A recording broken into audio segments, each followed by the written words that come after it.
Welcome back to Football on the 40. Our Longhorns are hosting the Clemson Tigers this Saturday at DKR. Playoff football is here, everyone, and we are pumped. This week, we're going to preview this week's matchup against Clemson, talk a little bit about the rest of the playoff bracket, and give our predictions for the game and how we think the next few weeks will shake out. I'm your host, Bowen, and as always, I'm joined by Kevin and Andy. And this podcast is produced by the esteemed Hamilton Lizer. Gentlemen, it's good to be back. We took a week off last week. How have you guys been doing the past couple of weeks? Andy, we'll start with you first. What's been new?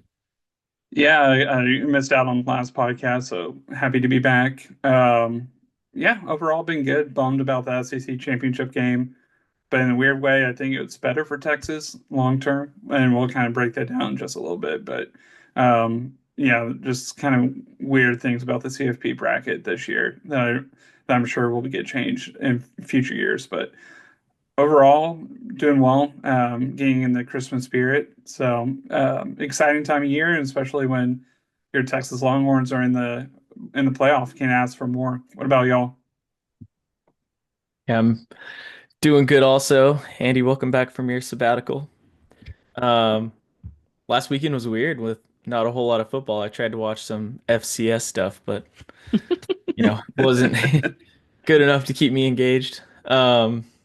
Yeah, looking forward to about a week and a half off around the end of the year for work and hopeful that we get past Clemson. Looking forward to going to the game. What about you, Bill? Yeah, it was a quiet week for sure. I've been sick for the past couple of weeks. Our whole family's been battling like it hit Theo first, and then Emily, and then me at the tail end. But fortunately, I'm feeling a lot better than I did. I'm here like a week ago. So, shout out to Emily for holding down the fort, and to Emily's mom as well for helping out a ton while I was like in bed like all day Saturday and most of Friday too. So, yeah, on some nice amoxicillin now and feeling a lot better. Just in time for the holidays too. So, unironically, I'm very glad to have gotten it out of the way before the upcoming Christmas break. So, yeah, doing a lot better and happy to be back with you two fellas. So, how are y'all feeling just about the month? We're halfway through December. A lot of fun things are about to kick off with college football. We might hopefully still have quite a few games left. How are y'all looking? How are y'all feeling about the overall bracket? Do you see us making a run? And then lastly, like give me Andy kind of alluded to a little bit. Who do y'all think were the biggest winners and losers from this first iteration of the bracket seating? Andy, we'll start with you first. Yeah, it's quite interesting because obviously it's the first year for college football to have kind of like a one and done thing. Um, I guess the closest similarity to it is basketball, but like obviously we're not a basketball school, and you know, pro team wise, I always joke that I'm a Cowboys Texans diehard, but really not a huge NFL fan to be honest. So yeah, it's just weird because I the win or go home like game seven type of feel. I don't really have an equivalent like sports history with this, so it's like a very new feeling for me. And it's exciting and terrifying at the same time because I think we should win on Saturday. I definitely see a way where Clemson, can pull off an upset, even though we're favored by like 10 half, 11 points. But yeah, overall, I'm excited. I think if we get by Clemson, I think we have a bright road down the road, or we have a bright future for us going forward. So we'll see. We'll see what happens. But yeah, Bo, what about you? How are you feeling? I'm feeling optimistic too. I know you two are going to the game, so that'll be a ton of fun. I unfortunately cannot make it, but I will be rooting. I'll be there in spirit and cheering with my fam. We're going on a fun family trip in Wimberley, so we won't be too far. So yeah, I'm excited for this upcoming weekend and a lot of games left to be played for sure. I feel like, yeah, biggest, the part of the question was like biggest winners, biggest losers. I agree. I think like we did end up faring pretty well. Um, I think Georgia also kind of ended up in a pretty good situation, not because of necessarily their position in the bracket, but like just extra time to deal with all the injuries that they have. I mean, I don't think Beck is coming back, but like, even time to adjust the game plan for Stockton and to figure out like a backup punting situation. So I think they ended up in a pretty good spot. And it's not a novel take by any means, but I think Oregon kind of got owned by their seeding, having to play the winner of Ohio State and Tennessee, that is a brutal draw for them. So, yeah, thankful that we are not in Oregon's shoes for sure. Kevin, what about you? Do you have any thoughts on the bracket?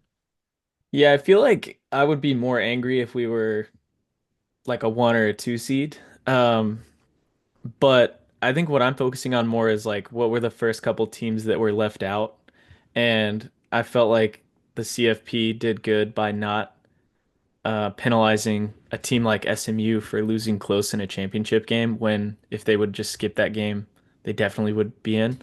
So I'm not like a massive anti-Alabama guy, but I was pleased to see them first out after I think last year. Weren't they the team that got in over Florida State and got some preferential treatment like late in the season? So I know Yeah.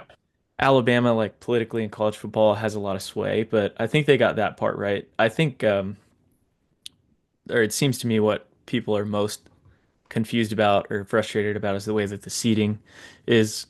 And I've also sort of ignored that because it favors our situation being the 5 seed. So, I Agreed. mean, I'm good with it. I just want to kind of get going and um, enjoy these games. I feel like there's going to be some really good like fourth quarter action with a lot on the line, and yeah, I think some quarterback personalities might come out. Like we haven't really had an extended college football playoff ever, and there's always these like really gritty college football quarterbacks that I think are going to thrive in this format. So I'm looking forward to it.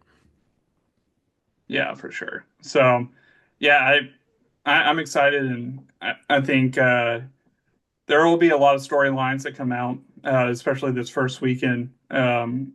So I'm excited to see it, and I wouldn't be surprised if there's an upset, even though the lines are pretty big for all these matchups. But we'll see. We'll see what happens. Yeah, if I had to guess, I would say at least one upset happens this weekend.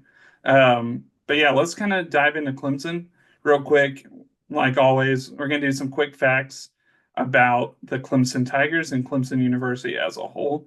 So, without further ado, let's get into this. Okay. So, number one, I thought this was interesting. I knew this before, because before my senior year of high school, I actually toured Clemson, and I applied to the school. I got in. Um, so I thought about it for a quick second, but ended up not going. But um, yeah, so number one, Clemson is built on John Calhoun's former plantation. So for y'all who don't know, John Calhoun was the seventh vice president. I think he was the vice president for Madison, if I remember correctly. So yeah, I just thought that was kind of interesting how the whole university was built on his former plantation. So interesting backstory there. I did not know this. A second fact that caught my attention, but ever since 1948, Clemson has had this graveyard, and every top 25 road victory that they've had, they've added a tombstone. So in theory, if they beat Texas this weekend, they would add a tombstone because we're in the top 25, obviously, for like beating us. So I forget how many tombstones they have, but like it's like a full graveyard by their practice facility of like all the top 25 road victories they've had since 1948, I think. So kind of crazy to think about. Number three, I think most of y'all probably know this, but Clemson storms the field after every home win, which I think is pretty lame. Really devalues the storming the field, but to each their own. They do their own thing. Yeah, from 1889 to 1955. So basically, it's from the inception of Clemson to the mid 50s. Clemson was a military school. So similar parallels to A&M, where it was men only for about the first 60 years of its existence. Um, so yeah, no women didn't. I think the first woman was enrolled in 1955. So yeah, that caught my eye. I didn't know that as well. And then lastly, like we always do, got to go over the famous alumni. We got Kev's girl, Nikki Haley, Lee Bryce, country singer, Dolph Lundgren from Rocky, the Rocky series, John Edwards, former vice president candidate with Kerry, Lucas Glover, Bowen's guide to Sean Watson. Um, yeah, a lot of interesting characters, alumni from Clemson, and then just kind of football history. We're talking a lot this week, so I'm not going to dive into it too much. Um, but yeah, started in 1896. They've had a very good record. They're over 600 all time, and kind of similar conference championship and national championship profile as Texas. A little bit less in both than Texas, but 28 conference championships and three national championships. Is and they won in 2016 and 2018. So they've won a lot more recently than Texas has. But guys, anything that like caught your eye just about Clemson overall? I think just what I'm interested in is like they have so much football history, they have a winning football history, but they're not really considered like a blue chip program quite yet. Or if they are, it's only because of the last, 10 years. Um, Yeah. it's interesting like juxtaposition there of like history and success, but like no Heisman winners. Um, anyways, we'll get into the rest of the football stuff. Yeah, for sure. But yeah, I don't know. Yeah, it's just I agree, Kev. They're kind of borderline on like the being a blue blood. They're right there. They're probably not there just yet, but they keep up some sustained excellence, kind of go back to their winning ways about 5, 10 years ago. Then they could be a blue blood pretty soon. Who knows? But yeah, enough This, about their history. Let's go into previewing this current team. Bowen, do you want to kind of break down the weather forecast and yeah, everything about yeah, this game? definitely. I was Googling this football graveyard though. This is weird. Yeah, we can definitely move on to the game, but this is so bizarre. I can't imagine us allocating precious land in like downtown Austin to have imaginary tombstones for our away game. It's a good thing that the South Carolina land value is probably not as high as downtown Austin, but Not, yeah, not that even is close. that is peculiar. Yeah, That is there's a lot peculiar of indeed. land. There's a lot of land at Clemson, which I think makes it adds to the value of the university. But yeah, land value is there versus Austin. It's not even in the same Yeah. ballpark. Jeez, that's so bizarre. I thought it was like an imaginary, not imaginary, but like a symbolic thing when you mentioned it. But then I just Googled it, and it's like a legit like graveyard. So that is, yeah, that is bizarre. It was very bizarre. Anyway, yeah, let's get into the game. So it is 3 p.m. this Saturday at DKR Texas Memorial Stadium. Most notably, well, maybe not most notably, but notably slash PSA, the game is on TNT slash Max. But unfortunately, like the guys when we first heard about it on TNT, we were like, oh sweet, we're gonna get like inside the NBA crew for this game. But unfortunately, it's still like an ESPN production, and it's just broadcast on TNT. I don't know the legal kind of implications of this. I don't know broadcast rights or whatever, but it's gonna be a TNT game with an ESPN, I guess, graphic setup, commentary, etc. Actually, don't know who's commentating the game, but yeah, it'll be great. It'll be mostly sunny on Saturday and a high of 64 during the game. No chance of rain. Scott Foster, no rain. Very low wind expectations to 5 miles an hour, so that bodes well for Quinn, and us by extension. So yeah, fellas, the game's it's gonna be awesome conditions for y'all. Great viewing conditions, and hopefully good setup for the team. Andy, notably though, you kind of mentioned this is a home game for us, so technically an away game from Clemson, but there's some special, I guess, caveats to this, and not treated like an actual home game. You have some details there, right? Yeah, I do. So this is gonna be pretty similar setup to like a baseball regional. If any of y'all, the listeners, have been to a regional before, a super regional, or just a regular regional, has a little bit of a different feel than a traditional home game. Obviously, Texas has a home field advantage, and they'll come in big, but it is going to feel a little different. First off, both teams will get an intro video, so I think that's extremely lame, but you know, so be it.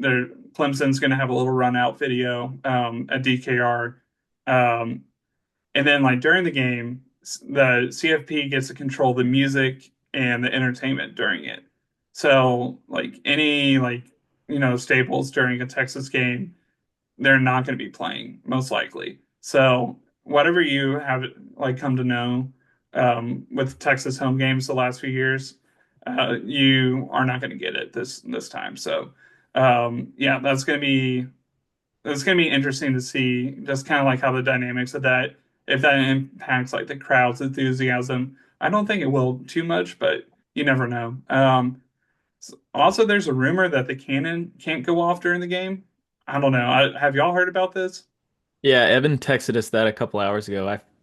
That's very odd. I wouldn't be surprised, but that's going to be weird if that is the case. And also, like, I guess this means we're not going to have a drone show and we're not going to have, like, where the lights dim and it becomes orange in the stadium.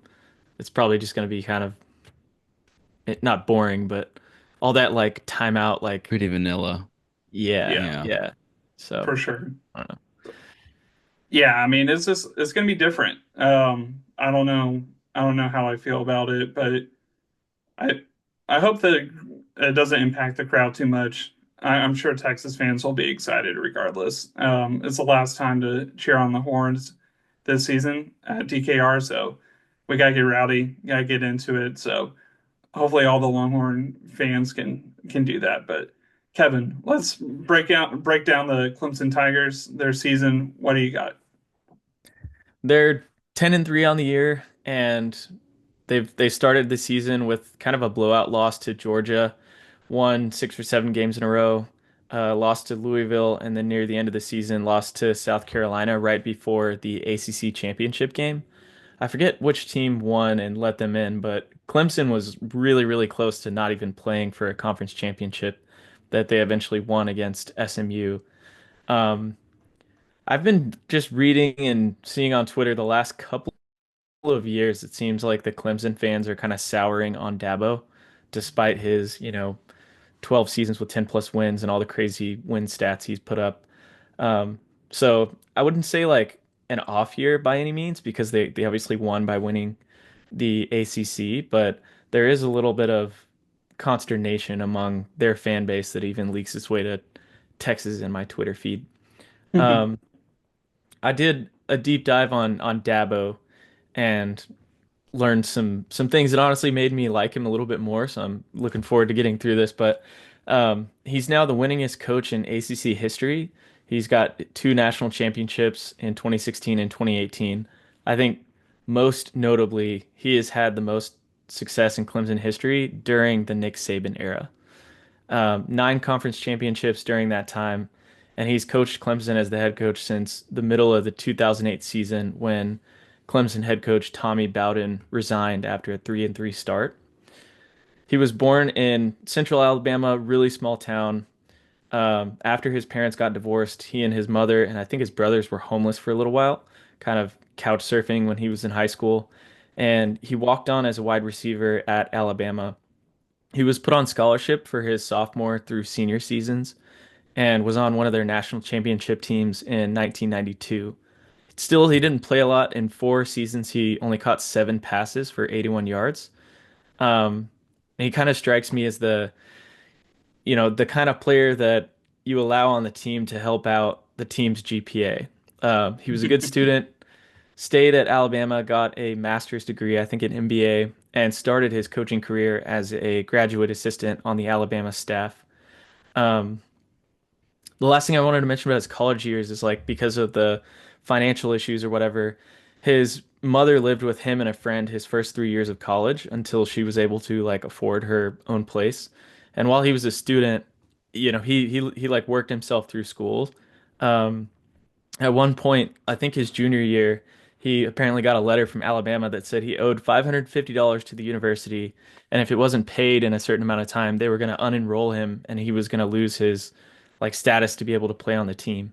So at that point, he got his first credit card, and $550 in the early '90s is a lot of money, but it's not like earth-shattering or anything. But I found it funny that he got his first credit card and put it on a credit card and kind of went to class and got over it. Um, he's had a really unconventional coaching career path to some other coaches that I've looked into. Nowadays, it's really common for coaches to bounce around like way more than you would think. And over the course of 20 years, I've seen so many of these coaching timelines where guys will go between high school and college, coaching at all different ranks and all different like positions on the staff. But Dabo's only coached for two teams ever. Um, he got a full-time job on the Alabama staff after he got his MBA, coached for like 3 years, and then he actually sold insurance for 2 or 3 years between jobs after he had been fired from Alabama. At that point, he got hired on the Clemson staff as like a wide receiver tight ends coach, and then he went from a playing position coach straight to the head coaching position. So not only is it weird that he's only coached for two teams, which I'm serious, that's really uncommon. He was never even an offensive or defensive coordinator before he came a head coach, which I've never seen before. Um, Basically, it seems like he was the guy that year the head coach stepped down and he was like a great culture fit. The team loved him and he kind of held things together for the rest of the season. And his like transition to be, you know, more than the temporary head coach was like an act of faith from their administration. But it clearly has turned out. He's always been known as an incredible recruiter. And he started getting like stacking top 10 recruiting classes, which allowed him to build towards a team that eventually won a couple national championships. But I don't know, there's a lot of uniqueness in his story and like learning that he was a walk-on and like earned his scholarship and like is really committed to staying one place and having success there. Like it it makes sense why he's a person that nowadays is like totally against NIL and utilizing the transfer portal, even though he has a lot of like college football capital in Clemson that he could be taking advantage of. Um, yeah, so cool backstory. I think a lot of people get annoyed by Dabo because they think he's kind of fake and don't necessarily like his like good boy attitude. But he did come from really humble beginnings and has clearly just like earn trust where he is because he hasn't had to like bounce around to move up in his career, if that makes sense. Um, did you guys know any of that about Dabo, and does that change how you feel about him now? I don't know if you disliked him before. Bo, I'll let you go first on this. I didn't know any of that. So thanks for going through that, Kevin. It is cool to hear his backstory.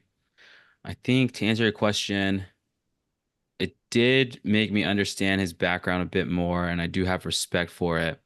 I don't know that I like him anymore, but I just kind of think that he's just like you said, Kevin. Just he just says funny meme-worthy stuff sometimes, and I think that that's my caricature of Dabo's pretty fun that I have in my head. I don't hate the guy by any means, but I think the caricature is fun, and I agree with you. Like today's college football landscape is pretty much like just the antithesis of his entire background, right? It was very counter to who he is, so that makes a lot of sense. So. Yeah, Andy, do you have anything to add there? Yeah, I mean, honestly, you could make a movie out of his life, to be honest. I'm sure there's going to be a movie at some point. Yeah. Yeah, just a crazy background. His life could have gone off the rails, probably a lot of different points along the way. Um, but yeah, I mean, it's interesting. He does definitely come off as fake at times. But I to him, I bet he probably feels like it's genuine. So, and he's obviously a good recruiter. So Mhm. he does have like good relationships with these players and stuff. And even like Andrew McCuba, like he had a press conference today too in the player availability, and he didn't have anything bad to say about Clemson. Like very thankful for his time there. So, Yeah. um, yeah, I mean, I think he does get along well with his players, and even though he kind of comes off in a different light. But I do want to bring this up. They did, as of like 15 minutes ago, so we're recording on a Monday, but like as of 15 minutes ago, they just took their first ever um, transfer portal guy, this wide receiver from Southeast Missouri State. So not a big time player necessarily. Maybe he turns out to be a good player for them, but this thing is really interesting. For the few years that the transfer portal has been a thing, this is the first time Clemson has, you know, tipped their toe into it. So we'll see if Dabo's a changed man or not. But Oh no. But yeah, definitely a unique background. But just Yeah. offensively, Kev, what have you seen with Clemson? So I didn't watch much of them over the course of the season, and I was really surprised to learn when I was preparing for this that they have the 12th best offense in the country. Their offense, led by Cade Klubnik, who went to high school at Westlake in Austin, is really good. And that's partially because they've played a very easy schedule against teams with mostly pretty bad defenses. And I think on the other hand, because they have a third year starter in Cade Klubnik, who's passing the ball very efficiently and running the ball well. Obviously, he's thrown a bunch of touchdowns. He's got 33 touchdowns and only 5 interceptions. And he runs the ball too. He's the team's second leading rusher. I think he has like 8 rushing touchdowns as well. And he's like that college football quarterback that I was talking about that has like a lot of moxie, very similar to a Sam Ellinger, like on the sideline hyping up his team. Huge contrast to Quinn Ewers, who's kind of in the zone, doesn't talk a whole lot, and just goes about his business. So that part of their offense scares me a little bit. Although our defense is going to be the best that they've faced this year. Um, and I think the story, like, basically just say, my theory of this game is if we can hold, Clemson to under 30 points, we win the game. They have played like really bad offenses throughout this year. I was looking at their wins. On average, teams that they beat this season are ranked 85th in total defense. And they've lost to Georgia, who's the 35th ranked defense, South Carolina, who's the 15th, and Louisville, who's the 59th ranked defense. So, like, we're a big outlier in terms of the teams that they've played. So, hopefully Cade doesn't clutch up and just beat us, but I think we do have a big advantage, our offense compared to theirs. Um, Specific to players like wide receivers and whatnot, like what are you seeing on their offense? Yeah, it's gonna be interesting because just kind of let's cover running backs real quick. Maffa, he was kind of this like bigger running back for them. I think he's like 230 pounds. He had a really good season up until the last kind of few weeks of the year, and then he got hurt. And he's just hasn't been the same running back since. I think in the last like 4 weeks or so, he's averaging like 2 yards a carry. Um, Something around there, and it's like that's a terrible amount, and especially going against a Texas rush defense that's one of the best in the country. That's not good news for Clemson, and also noteworthy is that they lost their second string running back as well. So Cade is going to have to really carry the day for Clemson in the rushing category, which that's not good news for Clemson because every time we've faced a mobile quarterback this year, we've done pretty well. However, Kevin alluded to it. I mean, he's a big time gamer for sure. So if any quarterback is going to have like a career day against Texas, it very well could be him. So anything is in play for this weekend. So we just have to keep that in mind. And then yeah, passing wise, yeah, definitely his favorite target is Antonio Williams. He's a sophomore for them. I think he has like 10 touchdowns on the season. Has caught a lot of balls for them too, about like 70 receptions. So he's a very good receiver. Bryant Wesco, he's a Texas guy actually. He went to Midlothian High School, and he was a very high 4 star, I believe. I don't think he was a 5 star, but very highly recruited wide receiver that went to Clemson, and he's been playing better towards the end of the season, and he's a big time target as well. He's kind of a taller guy, so this honestly might be the best collection of receivers we've played all season, which is kind of saying something. Usually the SEC has some big time receivers, but we just haven't played um, just an elite group of receivers just yet. But yeah, and then their tight end, he's a big dude. Kevin, you have more to elaborate on him. Yeah, he's I was going to talk about Antonio Williams, the guy that has so many receptions. There's like a massive disparity between his receptions and the next guy on their team. Like 71 catches on the season is crazy. And he's pretty young. I think Antonio Williams is a freshman or a sophomore, so we should feel good about that because our secondary is very good, very capable of shutting a guy like that down. But their next highest target guy that I think they use a lot in the red zone is this tight end that you alluded to, Jake Brenningstool. He's 6'6", 240 pounds, a senior, like an absolute unit.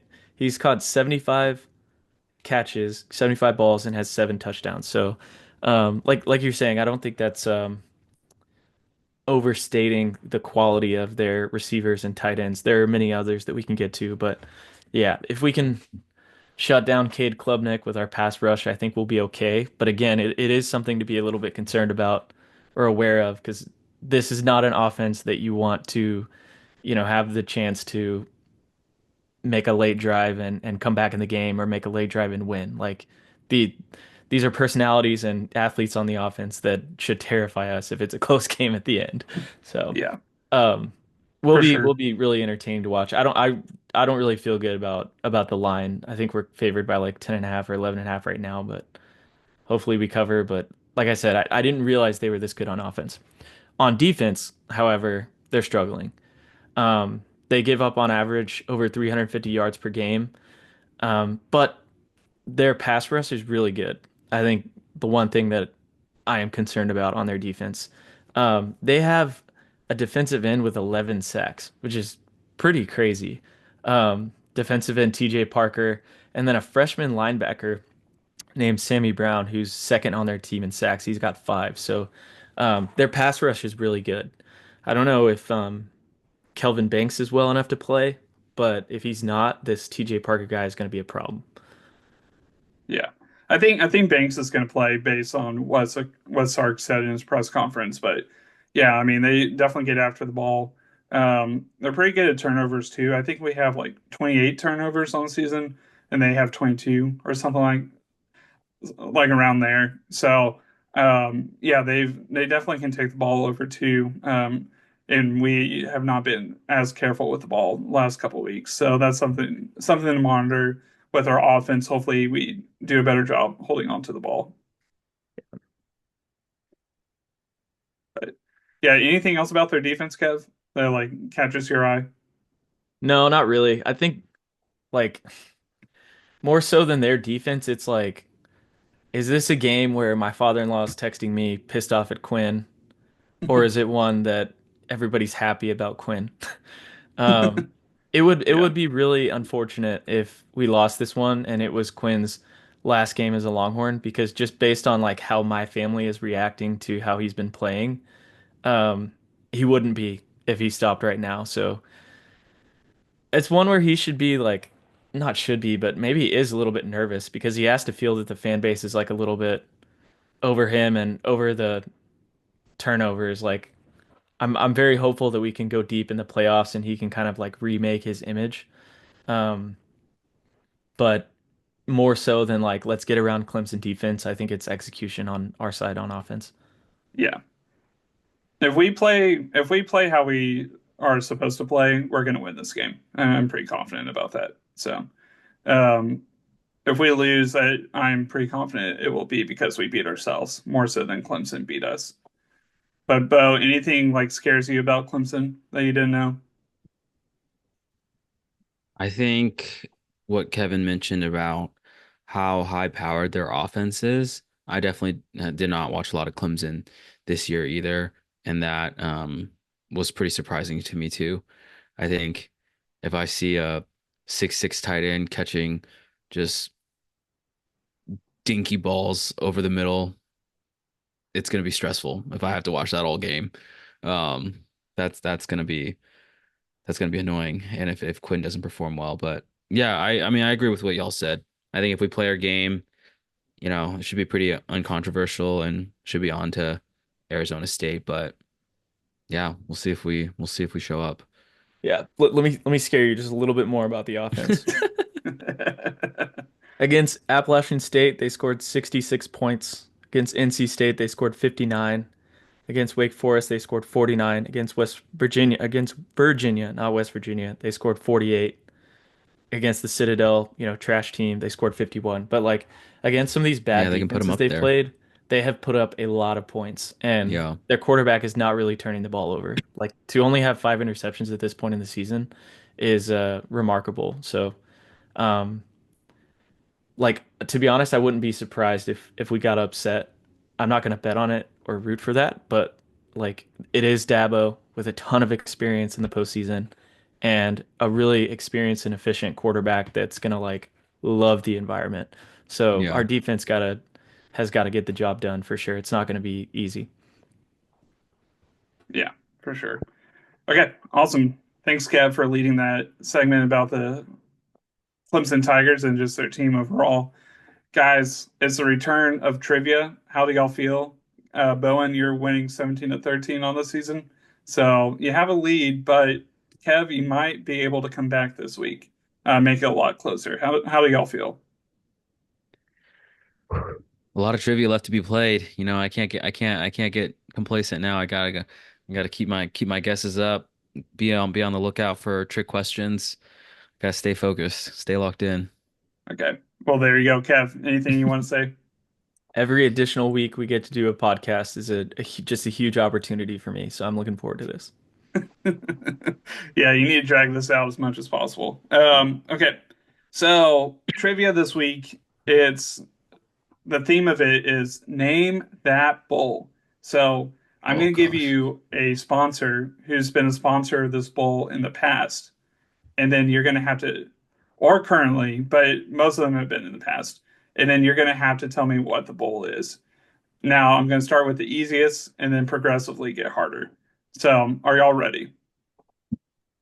Ah, Yeah. probably not. I mean, Okay. no, but yes.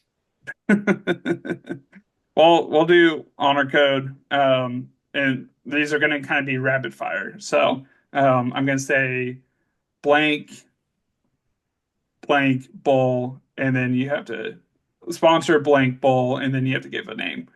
So there's going to be like 5 seconds for each one. So you're just going to have to think quickly. Okay, y'all ready?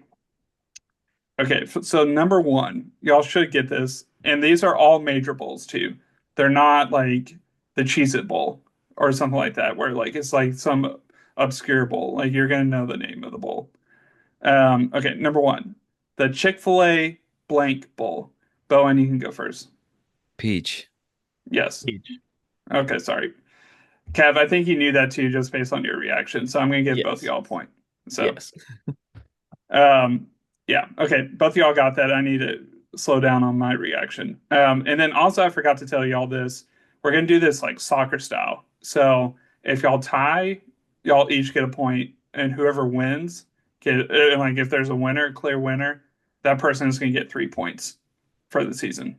Do you Oh, win by answering jeez. first or just being correct when somebody else is wrong? Being correct. Um, so whoever has the most correct, and then there is a tiebreaker at the end. How many are we doing? Five?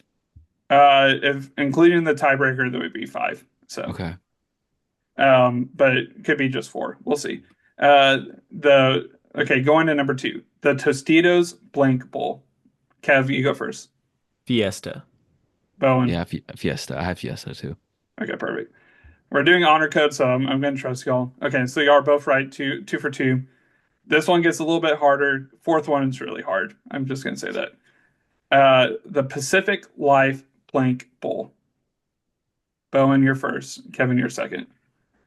Oh man, I've seen their icon. Oh.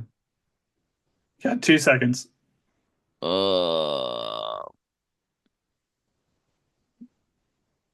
I don't know. Freedom Bowl. I don't know. Okay, Kev.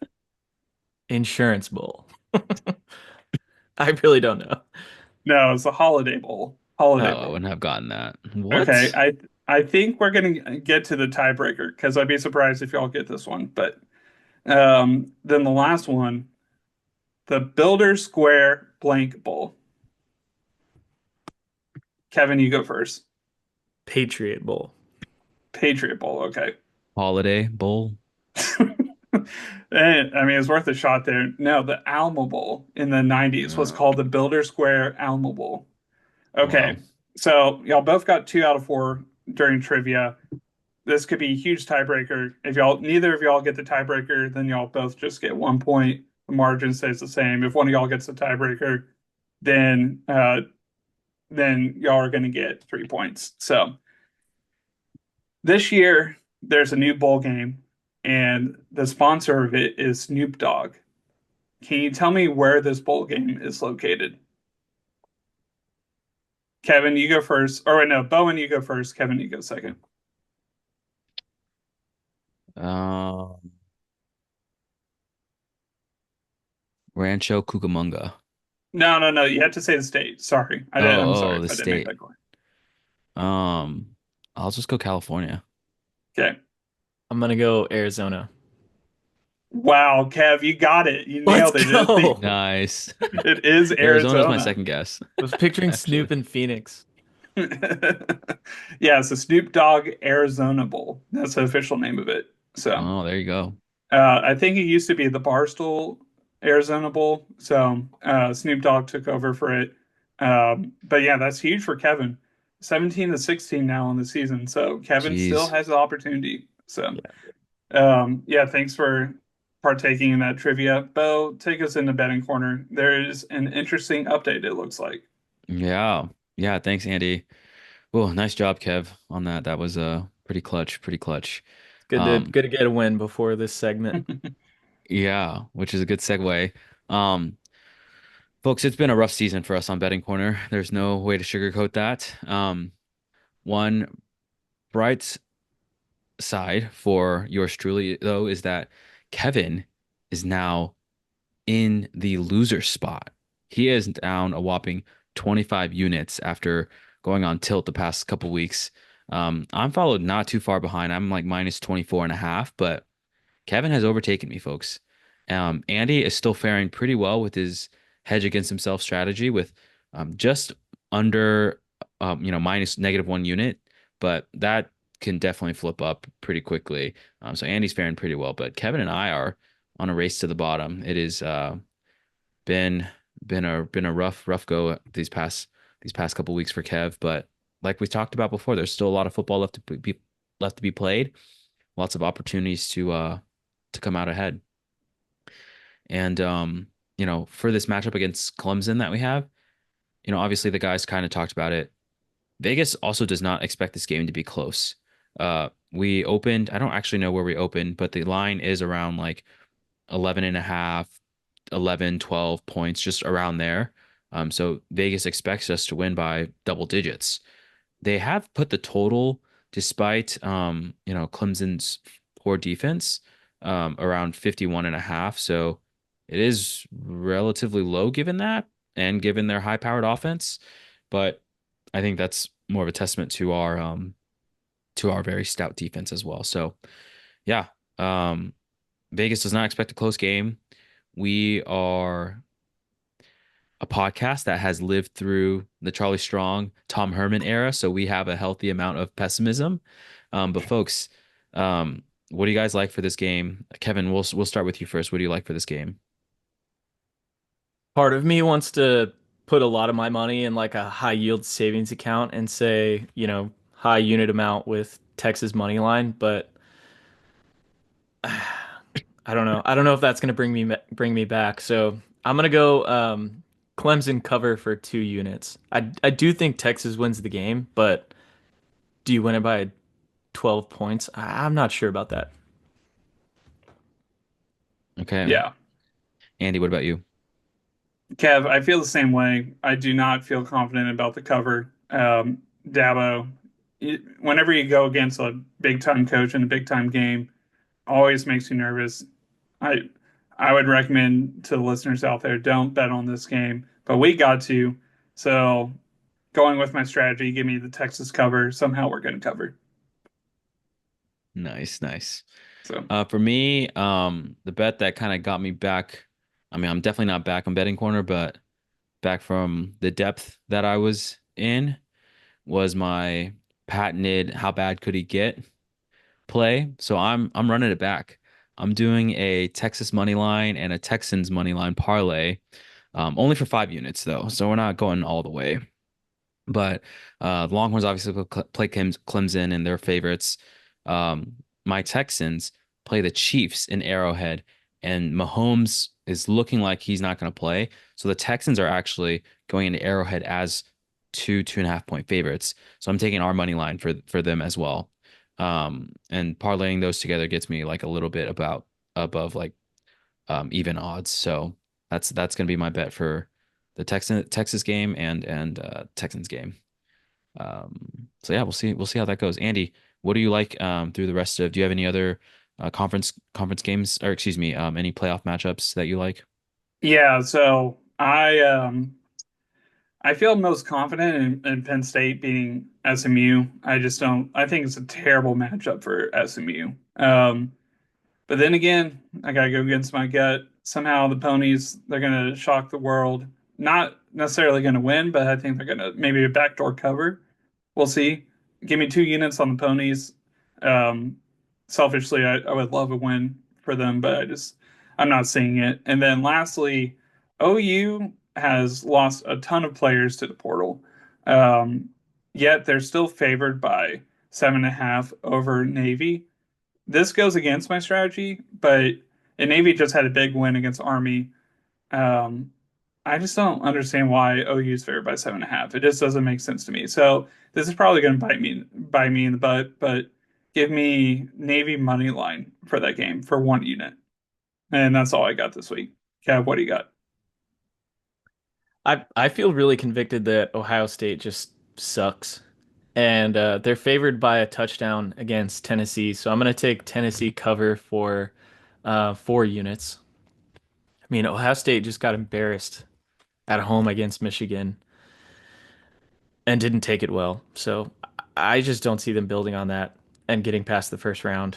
Um, but I'm really bad at this. So don't follow me, listeners. And then I'm also taking Notre Dame cover by a touchdown. Their opponent really hasn't done much this season in Indiana. Like they've won a lot of games, but not against big teams. So I'm taking Notre Dame and I'll put another 4 units on that cover. That's it for me this week. Okay, nice, nice. Lots of options for you guys to pick, listeners. If y'all like to fade or tail any of us, there's definitely options for y'all to pick from. So lots of good matchups this week. All right, folks, give us some score predictions. Andy, we're gonna bounce to you first. I got to get a cover somehow, 30-13. Clemson against really good defenses have not scored a ton of points. Just look at Georgia. I think they only scored 6 points against South Carolina. They only scored 14. So we're going to continue that trend with Texas. Give me 30-13. Yeah. Nice. Okay, Kevin. I'm also picking a win, but only by 10, so not covering. I'm saying 30 to 20. Um, I I think it will be a statement if we hold Clemson under 20 points with how pumped Cade's going to be for the game and how good their offense has been. Um, I think if we go deep in the playoffs, it's got to be because our defense is just literally shutting everybody down. So I'm hopeful that we can keep them under 20 and win by 10. Okay, nice. Yeah, I like that too. I'm going 35-21, so I'm hoping for some Gunslinger Quinn and for the defense maybe get a score and also yeah, I'll hold Clemson to a relatively low scoring game. Nice. Okay, I will get those bets in and I appreciate the predictions, folks. We're gonna do one last round of predictions though. We're gonna predict the semifinal, the national championship matchup, and who we think will ultimately win the Natty. Kevin, I'm gonna go back to you. Who do you think was gonna be the two semifinal matchups? And then who do you think is gonna ultimately win the whole thing? Semifinals, so I've got Georgia versus Boise State. I think Georgia gets past Notre Dame after Notre Dame beats Indiana. And I think Boise State kind of surprises people. I really like Ginty. I knew he wasn't going to win the Heisman, but it would be a really cool story for them to kind of make a push. On the other end of the bracket, I've got Texas, Hook'em Horns, and Oregon, who was my preseason national championship pick. Um, are we doing national championship game? Should I? Yeah. Yeah, do Yeah, yeah, everything. yeah. Okay, so then I've got Oregon beating Texas and going to the national championship. Oregon playing Georgia, so that would be Georgia beating Boise State, and then Oregon taking it all and me hopefully not finishing in last in betting corner since I bet on Oregon to win the national championship in late August. You Nice. need Okay, it. Andy, what about you? Uh, yeah, I'm optimistic about the Horns, especially I think these first two games set up well for Texas, even though neither are a given. But yeah, give me Texas in the semifinals and Ohio State. I think if they beat Tennessee, so that's obviously an if. I think they're going to beat Oregon. Just watching Oregon, they gave up a ton of rushing yards against Penn State. Penn State was averaging like 6 or 7 yards a carry. I am skeptical about Oregon going forward, but they also have an electric offense, so I could be wrong. A lot of these teams can win it all, which I'm excited that there's a playoff this year. And then on the other side, I'm going to go Penn State. I just think they have an easy road to semifinals, and then Notre Dame. I think Notre Dame is coming on right now, and I think they're a really good team. And with Georgia with their injuries and Beck, I think he's out for the year. Are they going to be able to score enough points? Notre Dame has a really good defense, maybe not as good as Texas, but they're up there. So, I mean, if Notre Dame scores like 17 points, they might win that game. Um, Hmm.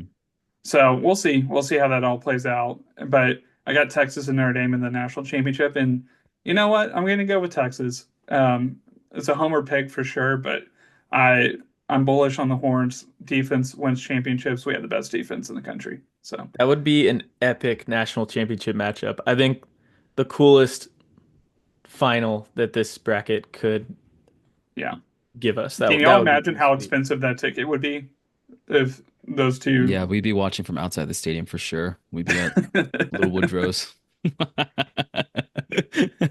Although, man, I Yeah. can't. I couldn't pass. It'd be hard to pass up. But okay, cool. I know. I'll round us out with my predictions. I'll go quick with this. I think Oregon, Texas in the semifinal up top. And then I think Georgia, Penn State below.